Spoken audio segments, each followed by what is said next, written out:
Hey everyone, I'm glad to see that you all survived that insane episode. I woke up this morning wishing that what Daenerys did was a bad dream. It sucks to be a Daenerys fan right now for obvious reasons, but that is for another video. Today I'd like to talk about Lord Varys. The Spider finally saw his end after he was arrested and later executed by Daenerys for betraying her. During the week-long wait for this episode, I was very anxious to see what Varys would wind up doing. In the beginning of the episode, Varys speaks with one of his spies about how Daenerys is not eating. I think it's a safe bet that he was trying to poison her. If he was having this discussion with someone like Tyrion, it would have just been a normal thing. But the fact that he spoke with a spy and even told her to get back to the kitchens tells me that he was trying to poison Daenerys.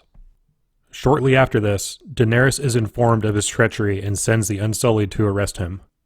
Unsurprisingly, Varys anticipated this, and once he started hearing the soldiers making their way to his chambers, we saw him take off his rings and place them inside of a cup. Varys was then taken outside and executed, but I don't think we have seen the last of his work. I believe that the rings are a sign that he left behind for his spies.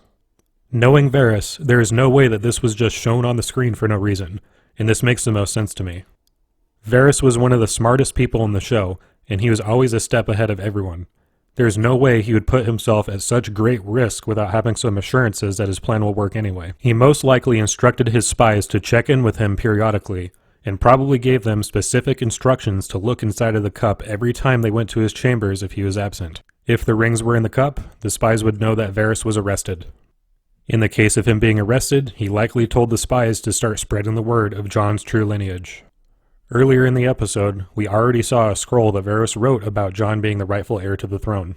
This shows that there are more scrolls than just the one that he burned right before he was arrested. The spies probably have access to these scrolls and can start sending them out now that they have noticed the signal that Varys left behind.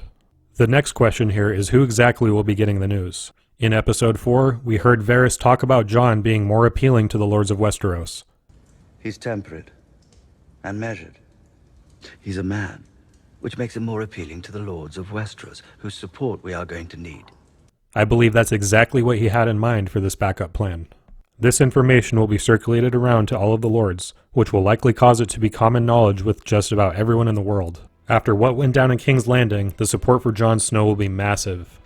This will be the worst case scenario for Daenerys, especially now that she is ensured that nobody will ever accept her as the Queen of the Seven Kingdoms. After what she did, I'm thinking that even Jon will be ready to step up and be the king regardless of his own desire to stay away from the throne. This entire chain of events has been devastating for Daenerys, and if this does indeed happen, things will get way worse for her. Regardless of the real reasoning behind the rings in the cup, I do know that without a doubt, Varys somehow ensured that his work will be fulfilled. With Daenerys turning into the Mad Queen, it appears that Varys just might get the last laugh from the grave. Thank you for watching this video. I hope you have a good final Game of Thrones week, and I hope everyone enjoys the finale. Please be sure to like and subscribe, and I'll see you all again soon.